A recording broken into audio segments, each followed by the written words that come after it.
السلام علیکم ورحمۃ اللہ وبرکاتہ۔ الحمدللہ کل ہم لوگوں کے سامنے سورہ احزاب کی تلاوت کی گئی۔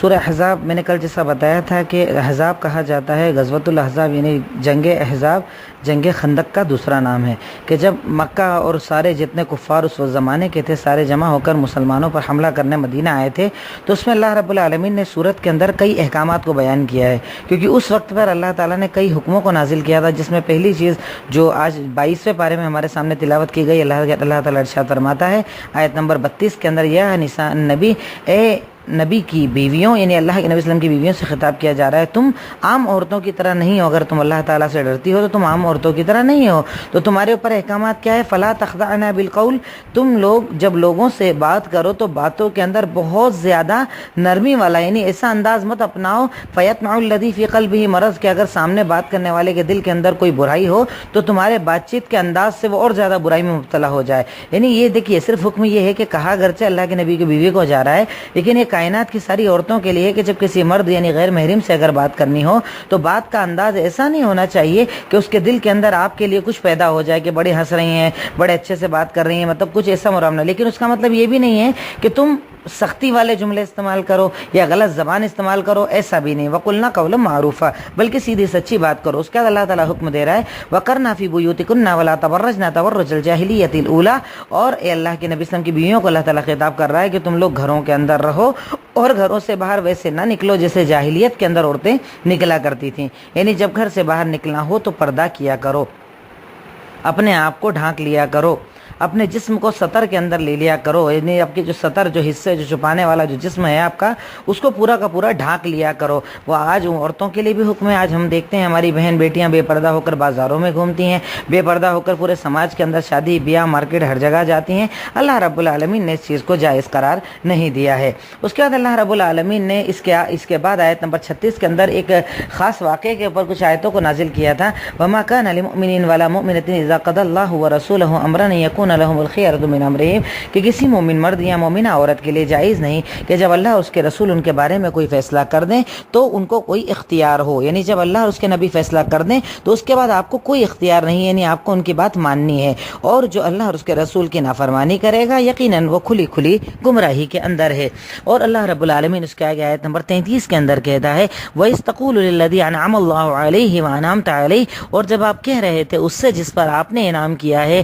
جس سے اللہ نے اور آپ نے انعام کیا ہے کہ تم اپنی اس بیوی کو اپنے اوپر روک کر رکھو اور اللہ تعالیٰ سے ڈرو، اور اپنے دل کے اندر آپ کچھ اور چھپا رہے تھے لیکن جو اللہ تعالیٰ چاہتا ہے اسے ظاہر کر دیتا ہے۔ اصل میں اس آیت کے پیچھے ایک شان نزول ہے۔ اللہ کے نبی صلی اللہ علیہ وسلم کے ایک بیٹے تھے، یعنی حضرت زید تھے، زید کو آپ نے پالا تھا، یہ آپ کے سگے بیٹے نہیں تھے، صرف پالنے کا کام آپ کا تھا، آپ کے پاس رہے، آپ نے ان کو پالا پوسا تھا۔ تو عرب زمانے کے اندر یہ مانا جاتا تھا کہ جس بیٹے کو وہ لوگ پالتے پوستے تھے اس کو بھی سگے بیٹے کی طرح مانتے تھے، یہاں تک کہ باپ کا نام بھی انہی کا استعمال ہوتا تھا جو پالنے والے ہوتے تھے۔ یہی چیز حضرت زید کے بارے میں کہی جانے لگی۔ اللہ تعالیٰ نے دوسری جگہ آیتوں میں اس کو کلیئر کیا ہے کہ اگر تم کسی بچے کو پالتے ہو تو تم اس کا نام یعنی والد کا نام چینج نہیں کر سکتے، والد کا نام وہی رہے گا۔ اب اس کے ساتھ حکم بھی ویسا نہیں رہے گا جیسا کہ سگے بیٹے کے ساتھ ہوتا ہے۔ تو اب اس میں یہ بتایا گیا حضرت زید کا نکاح ہوا تھا زینب بنت جہش سے۔ زینب جو ایک سردار تھی، سردار کی بیٹی تھی، ان سے نکاح ہوا، یہ قریشی خاندان کی تھی اور زید غلام تھے۔ اللہ کے نبی نے جب پیغام بھیجا تو زینب منع نہیں کر پائی، نکاح کر لیا، لیکن چونکہ دونوں کی سوچ میں بہت زیادہ فرق تھا اس لیے زیادہ دن ان کا رشتہ چل نہیں پایا۔ یہ شکایت کرنے آئے کہ اللہ کے نبی ہمارے درمیان میں بہت جھگڑا ہوتا ہے، تو آپ نے کہا کہ بھائی اسے روک سنبھال سمجھا کسی طریقے سے نبھاؤ کی صورت بنا، لیکن اللہ تعالیٰ نے آپ کو وہی یہ کر دی تھی کہ زید سے طلاق ہونے کے بعد ہم آپ کا نکاح اس سے کرائیں گے۔ اللہ کے نبی کو بڑا ٹینشن ہو گیا، کیونکہ جاہلیت کے اندر یہ تصور تھا کہ اگر کسی بچے کو آپ نے پالا ہے تو اس کی بیوی سے آپ میری سسر نکاح نہیں کر سکتا، جیسا کہ اسلام میں بھی ہے کہ اگر سگا بیٹا ہو، سگا یعنی آپ کی سگی اگر بہو ہو تو آپ اس سے نکاح سسر کا کبھی بھی نہیں ہو سکتا ہے، بیٹا ہو یا نہ ہو، لیکن اسلام کے اندر یہ بتایا گیا ہے کہ سگے کے ساتھ یہ حکم رہے گا، لیکن اگر کسی بچے کو آپ پالتے ہیں اس کے ساتھ یہ حکم نہیں رہے گا، یعنی پالے ہوئے بچے کی بیوی سے اگر طلاق ہو جائے لڑکے کا تو نکاح آپ کر سکتے ہیں۔ اب اللہ تعالیٰ نے حضرت زینب کو کہا، زینب کے بارے میں آپ کو کہا کہ ان سے آپ کا نکاح ہونے والا ہے، تو آپ کو بڑا ٹینشن ہو گیا، لوگ کیا کہیں گے، لوگ کیا سوچیں گے، لوگ میرے بارے میں غلط باتیں کریں گے، لیکن اللہ تعالیٰ نے جو کرنا تھا وہ کیا، ان کا یعنی نبھاؤ کی جب کوئی صورت نہ ہوئی حضرت زید نے طلاق دیا، پھر اللہ کے نبی صلی اللہ علیہ وسلم سے اللہ تعالیٰ نے حضرت زینب سے ان کا نکاح کروایا۔ تو اس پورے واقعے کو اللہ رب العالمین نے اس آیتوں کے اندر ذکر کیا ہے۔ اس کے بعد اللہ رب العالمین نے کچھ عدت کے احکامات کو ذکر کیا کہ وہ عورتیں جس سے اگر تمہاری شادی ہوتی ہے اور ملاقات نہ ہو، یعنی بس نکاح ہوا اور طلاق ہو جائے، یعنی کہ تم آپس میں ساتھ نہ رہے ہو، تو اس صورت کے اندر عورت کو عدت نہیں گزارنا ہوگی، بلکہ بس ڈائریکٹ یعنی وہ آزاد ہو جائے گی، عدت کی ضرورت نہیں ہوگی۔ اس کے بعد اللہ رب العالمین نے کچھ مہاجرہ عورتوں کے احکامات کو بیان کیا، کچھ پردے کے مسائل کو بیان کیا۔ پھر اس کے بعد اسی سورہ احزاب کے اندر ایک اور مسئلہ بیان کیا گیا کہ جب مثال کے طور پر آپ کو کوئی دعوت دیتا ہے اپنے گھر کھانا کھانے کی، تو آدمی کو بہت زیادہ دیر کسی کے گھر میں نہیں بیٹھنا چاہیے۔ کئی بار ہوتا کیا ہے کہ میزبان چاہتا ہے کہ بھئی اپنے کاموں میں لگے، آپ لوگ جاؤ تو وہ فری ہو اپنے کاموں میں لگے، لیکن ہمارے زیادہ دیر بیٹھنے کی وجہ سے اسے کبھی کبھی تکلیف ہوتی ہے۔ یہی معاملہ آپ کے ساتھ ہوا۔ اللہ تعالیٰ نے قرآن میں آیت نازل کی، ایک معاملہ تھا، آپ کے گھر میں ولیمہ تھا، آپ کا نکاح ہوا تھا، ولیمے کی دعوت تھی، صحابہ کرام کھانا بننے کے پہلے ہی آ گئے۔ اب کھانا بنا تب بھی وہ گھر میں بیٹھے رہے، کھانا کھانے کے بعد بات چیت میں لگ گئے۔ اللہ کے نبی شرما رہے تھے کہ میں کیسے بولوں، جبکہ آپ کو کوئی ضرورت تھی کہ وہ لوگ چلے جائیں، لیکن وہ نہیں گئے۔ تو اللہ تعالیٰ نے قرآن کی آیت نازل کر دی کہ یا ایھا الذین آمنوا لا تدخلوا بیوت النبی الا ان یؤذن لکم، کہ تم نبی کے گھر میں تب تک داخل نہ ہو جب تک تمہیں اجازت نہ دے دی جائے، اور جب کھانے کے لیے بلایا جائے تو کھانے کے انتظار میں مت بیٹھو، جبکہ کھانا بن جائے اور تمہیں بلایا جائے تب کھانا کھاؤ، اور کھانا کھانے کے بعد فوراً اپنے اپنے گھروں کو چلا جایا کرو۔ بہت زیادہ کسی کے گھر میں نہ بیٹھو کہ ہو سکتا ہے تمہارے زیادہ بیٹھنے کی وجہ سے انہیں تکلیف ہو، لیکن وہ تمہیں بول نہ پائیں۔ اس کے بعد آیت نمبر 56 میں اللہ رب العالمین نے اللہ کے نبی محمد رسول اللہ صلی اللہ علیہ وسلم کا مقام اور مرتبہ بتایا۔ ان اللہ و ملائکتہ یصلون علی النبی یا ایھا الذین آمنوا صلوا علیہ وسلموا تسلیما، یقیناً اللہ تعالیٰ اپنے نبی پر سلامتیاں نازل کرتا ہے، یقیناً فرشتے ان پر درود و سلامتی پڑھتے ہیں۔ اے مومنو، اے ایمان والو، تم اللہ کے نبی پر درود پڑھا کرو۔ اس آیت میں درود کی فضیلت پتہ چلتی ہے۔ یقیناً اللہ کے نبی نے یہاں تک ارشاد فرمایا کہ ہر وہ دعا جس دعا میں درود نہ پڑھی جائے اللہ تعالیٰ اس دعا کو قبول نہیں کرتا۔ یہ درود ہی کا مقام ہے کہ درود سے محبت کرنا ایمان کی دلیل ہے، آپ کے نام پر درود پڑھنا ایمان کی دلیل ہے۔ اگر کوئی درود نہ پڑھے تو یقیناً وہ بہت بڑا کنجوس ہے، جیسا کہ اللہ کے نبی نے کہا۔ اس کے بعد اللہ کے نبی وسلم کو اللہ تعالیٰ آگے ارشاد فرماتا ہے پردے کے احکامات کو بتاتے ہوئے، یا ایھا النبی کل ازواجک و بناتک و نساء المؤمنین، اے محمد الرسول اللہ صلی اللہ علیہ وسلم، آپ اب سب سے پہلے اپنی بیویوں سے،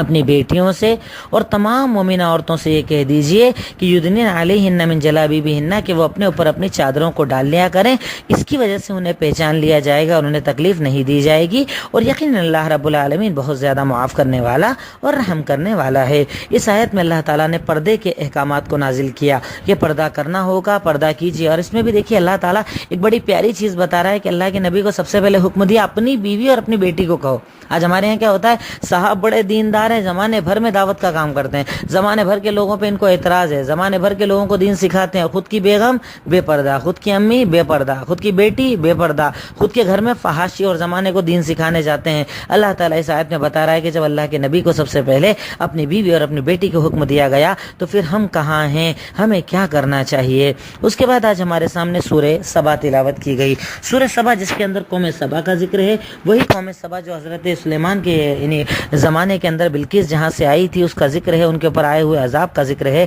اللہ رب العالمین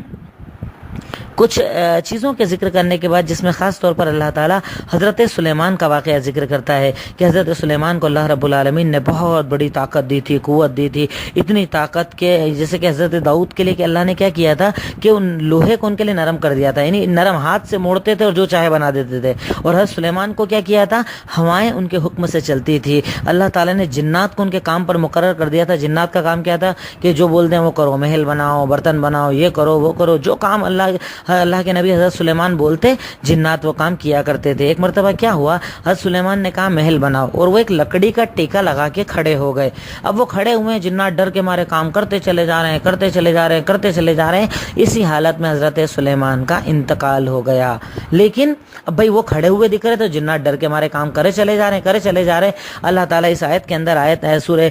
سبا کی آیت نمبر 14 کے اندر کہتا ہے کہ جنات برابر کام کرتے رہے، اور کس چیز نے بتایا، اللہ تعالیٰ نے ان کی لکڑی کو دیمک لگائی، دیمک لگنے کی وجہ سے لکڑی سڑی اور وہ جیسے ہی گرے تب جنات کو یہ پتہ چلا کہ حضرت سلیمان کا انتقال ہو گیا۔ تب جنہوں نے بڑا افسوس کیا کہ اگر ہم لوگ غیب کے جاننے والے ہوتے تو اس عذاب کے اندر باقی نہ رہتے، یعنی اتنے دنوں تک کام نہیں کرنا پڑتا اگر پہلے ہی پتہ چل جاتا کہ حضرت سلیمان کا انتقال ہو گیا۔ تو اس آیت سے بھی پتہ چلتا ہے کہ جنات غیب کو نہیں جانتے ہیں، جنات کو بھی اللہ رب العالمین نے غیب کا علم نہیں دیا ہے، غیب کا جاننے والا صرف اور صرف اللہ رب العالمین ہے۔ اس کے بعد اللہ آج ہمارے سامنے سورہ فاطر تلاوت کی گئی۔ سورہ فاطر کے اندر اللہ رب العالمین نے کئی اپنی نشانیوں کو ذکر کیا اور اللہ تعالیٰ قدرت کی دلیلوں سے ہمیں ایمان سکھانا چاہتا ہے کہ وہی اللہ تعالیٰ کی ذات ہے جو رات سے دن کو نکالتی ہے، دن سے رات کو نکالتی ہے، اس نے سورج چاند کو مسخر کیا ہے، ہر ایک اپنے فکس پیمانے کے اوپر چلتا ہے۔ اسی کے بعد اللہ تعالیٰ نے کچھ شرکیات کا ذکر کیا اور ایک بڑی پیاری آیت اللہ تعالیٰ ارشاد فرماتا ہے سورہ فاطر آیت نمبر 16 کے اندر، یا ایھا الناس انتم الفقراء الی اللہ واللہ هو الغنی الحمید، اے لوگوں تم سب کے سب اللہ کے فقیر ہو، یقیناً اس کائنات میں کوئی ذات قابل تعریف اور بے نیاز ہے تو وہ اللہ تعالیٰ کی ذات ہے۔ یعنی انسان کو اپنی فقیری کا احساس کرنا چاہیے، اپنی کمزوری کا احساس کرنا چاہیے، اللہ تعالیٰ کے سامنے جھکنا چاہیے، مانگنا چاہیے، کیونکہ اگر ہم فقیر ہیں تو فقیر تو اپنے مالک سے جو چاہے مانگ سکتا ہے، اپنے اندر سے تکبر، گھمنڈ، کینہ، کپٹ، حسد نکال کر ایک مومن کو جھکنے والا بننا چاہیے۔ اس کے بعد اللہ رب العالمین جہنمیوں کا ذکر کرتے ہوئے اسی سورہ فاطر کی آیت نمبر 26 کے اندر ارشاد فرماتا ہے کہ والذین کفروا، وہ ان لوگ جنہوں نے انکار کیا ان کے لیے جہنم کی آگ ہے۔ لیکن وہ آگ کیسی ہوگی جانتے ہیں آپ؟ اس میں عذاب اللہ کہتا ہے لا یقضی علیہم فیموتوا، ایسا نہیں ہوگا کہ آگ میں ڈالیں اور وہ مر جائیں گے اور نہ ان پر عذاب کم کیا جائے گا، یعنی برابر زندہ رہیں گے اور عذاب کو چکھتے رہیں گے، جیسا یہ دوسری آیت میں آتا ہے کلما نضجت جلودہم بدلناہم جلودا غیرہا لیذوقوا العذاب، کہ جیسے جیسے ان کی چمڑی جلتی جائے گی ہم نئی چمڑی لگاتے چلے جائیں گے۔ یعنی چمڑی کے جلد ہوتا کیا، ڈاکٹر سے اگر آپ پوچھے تو وہ آپ کو بتائیں گے کہ ہماری چمڑی یعنی اسکن کے اندر اللہ رب العالمین نے سینس ایسا دیا ہے کہ وہ ہمیں گرم ٹھنڈے کا احساس بتاتی ہے۔ یعنی جیسے آپ ہاتھ لگاتے گرم ہاتھ ہٹا لیتے ہیں، ٹھنڈا ہاتھ ہٹا لیتے ہیں، تو یہ سینس کہاں سے آتا ہے؟ یہ ہماری اسکن کے اندر ہوتا ہے۔ تو اسکن اگر ایک مرتبہ جل جائے، یعنی پورا اگر چمڑا اوپر کا ایک بار جل جائے، اب دوبارہ اگر وہ جلے گا تو اس کو جلن کم محسوس ہوگی۔ اللہ تعالیٰ کہتا ہے کہ دیکھو میں جہنم میں اتنا سخت عذاب دوں گا کہ ایسا نہیں کہ ایک بار ڈالا کام ختم، میں ڈالوں گا پھر نکال کر چمڑی بدلوں گا پھر ڈالوں گا پھر چمڑی بدلوں گا پھر ڈالوں گا، یعنی تمہیں عذاب کا احساس زیادہ ہو، اللہ رب العالمین اس لیے تمہیں اس طریقے کا عذاب دے گا۔ اللہ تعالیٰ سے پناہ مانگنا چاہیے، دعا مانگنا چاہیے۔ اس کے بعد آج سورہ یاسین کا ایک شروع کا ذرا سا حصہ ہمارے سامنے تلاوت کیا گیا، تو میں یہی کہوں گا کہ دیکھیے رمضان کا آخری عشرہ چل رہا ہے، بڑا قیمتی عشرہ ہے، بڑا خاص عشرہ ہے، اس عشرے کو زیادہ سے زیادہ دعاؤں میں لگائیے، عبادت میں لگائیے، جہنم سے اپنے آپ کو بچانے میں لگائیے، اللہ تعالیٰ سے پناہ مانگنے میں لگائیے، اور ان صورتوں کو جتنا زیادہ ہو سکے تلاوت تو کیجیے ہی کیجیے، ترجمے سے پڑھنے کی کوشش کیجیے، کیونکہ اگر آپ ترجمے سے پڑھیں گے نا تو آپ کو دین سمجھ میں آئے گا۔ دیکھیے اللہ تعالیٰ قرآن کے اندر کیا کہتا ہے، بھائی ہمارے یہاں مولوی صاحب کیا کہتے ہیں کہ قرآن صاحب بڑی مشکل کتاب ہے، سمجھ نہیں سکتے، اس کو سمجھنے کے لیے یہی آنا چاہیے، اور اللہ قرآن میں کیا کہتا ہے وَلَقَدْ يَسَّرْنَا الْقُرْآنَ لِلذِّكْرِ فَهَلْ مِن مُدَّكِرٍ، ہم نے قرآن کو آسان بنایا ہے نصیحت حاصل کرنے والوں کے لیے، ہے کوئی پڑھنے والا؟ اور اب دیکھتے ہیں کہ دیکھیے پورے ہندوستان کے اندر نہیں بلکہ پوری دنیا کے اندر آپ کو کئی لوگ ایسے ملیں گے جو قرآن پڑھ کر مسلمان ہو جاتے ہیں۔